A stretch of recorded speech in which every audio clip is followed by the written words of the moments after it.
नमस्कार दोस्तों, मैं सोनू शर्मा। अगर एक दिन आपका डॉक्टर आपसे कह दे कि आपकी दोनों किडनियां फेल हो गई हैं और आप कुछ ही दिनों के मेहमान हैं, तो कैसा लगेगा? आपकी दुनिया उसी पल में सिमट जाएगी, दिमाग काम करना बंद कर देगा, बेहद डर लगेगा। परिवार के लोगों का चेहरा सामने घूमने लगेगा। ट्रांसप्लांट, इलाज, पैसों का जंजाल सब दिमाग में घूमेगा। एक ही पल में जीवन रुक सा जाएगा। लेकिन 35 वर्ष की उम्र में जब एक संत को पॉलिसिस्टिक किडनी डिजीज यानी पीकेडी हुआ और डॉक्टर ने उनसे कहा कि आपकी दोनों किडनी फेल हो चुकी हैं और आपके पास ज्यादा से ज्यादा 4 से 5 बरस बचे हैं जीने को, तो उस संत ने मुस्कुराकर कहा कि डॉक्टर साहब, बीमारी तो शरीर को हुई है, मन को नहीं, और मेरा मन तो राधा रानी के चरणों में है। उन्होंने एक किडनी का नाम राधा रखा और दूसरी का कृष्ण, और बोले जब दोनों मेरे भीतर हैं तो रोग मेरा क्या बिगाड़ लेगा। आज डेली उनका डायलिसिस होता है, काफी पेनफुल प्रोसेस है, पर इतनी विकट परिस्थितियों में भी वो टूटे नहीं, बल्कि और मजबूत हो गए।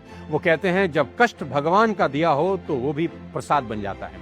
आज बात करेंगे इस देश के सबसे चर्चित और पूजनीय संत पूज्य प्रेमानंद गोविंद चरण महाराज जी की, जिनका आश्रम वृंदावन में है। एक ऐसा स्थान जहां हवा में भी भक्ति खुली है, जहां हर गली, हर दीवार, हर पत्ता राधे राधे कहता है। अभी कुछ दिन पहले मुझे वहां जाने का सौभाग्य मिला।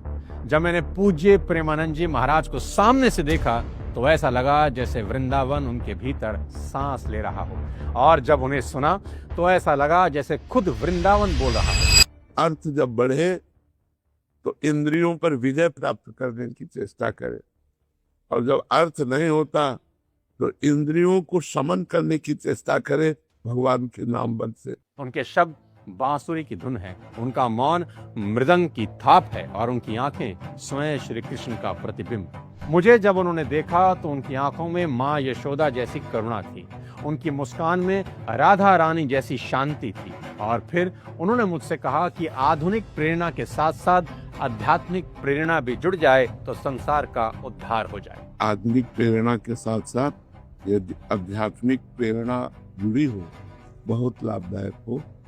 जब उन्होंने मेरी किताब खोली तो जो चैप्टर उनके सामने था वो भगवान राम पे समर्पित था, जिसमें लिखा था कि देव देव आलसी पुकारा, और उन्होंने मुझसे कहा भी कि हमको आलसी कभी नहीं होना चाहिए।